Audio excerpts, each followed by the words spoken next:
Setelah resmi dilantik sebagai Sekretaris Kabinet Seskap pada pemerintahan Presiden Prabowo Subianto dan Wakil Presiden Gibran Rakabuming Raka, Mayor Teddy Indrawijaya terus menjadi perbincangan publik.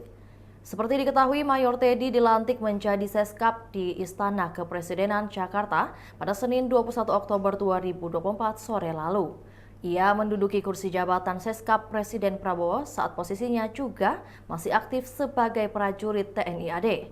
Anggota DPR RI fraksi PDIP TB Hasanuddin menyarankan agar Mayor Teddy mundur dari TNI seusai resmi dilantik Seskap oleh Presiden Prabowo Subianto.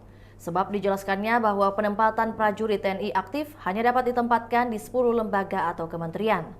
TB Hasanuddin mengungkapkan 10 lembaga atau kementerian yang dimaksud adalah Badan Intelijen, Kemenhan, BSSN, BNN, Sesmilpres, MA, Polhukam, Kemenhan, Watannas, Lemhanas, dan SAR.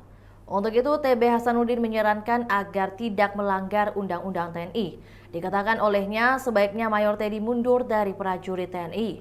Namun, TB Hasanuddin menjelaskan, jika Mayor Teddy tidak mundur, sebaiknya Undang-Undang TNI direvisi terlebih dahulu. Sebelumnya diketahui, Ketua Harian Gerindra Sufmi Dasko Ahmad turut menanggapi hal tersebut.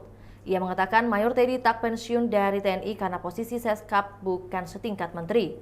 Ia mengatakan Seskap kini menjadi bagian dari Kementerian Sekretariat Negara. Dasko mengatakan perubahan struktur Seskap itu telah diatur dalam peraturan Presiden. Dia mengatakan Seskap bisa dijabat oleh aparatur sipil negara dengan pangkat setinggi-tingginya eselon 2 atau brigadir jenderal. Atas dasar itu, Dasko mengatakan bahwa jabatan Seskap sama saja dengan jabatan di kementerian yang dapat diisi oleh personel TNI atau Polri. Dia mengatakan Mayor Teddy tidak perlu pensiun dari TNI.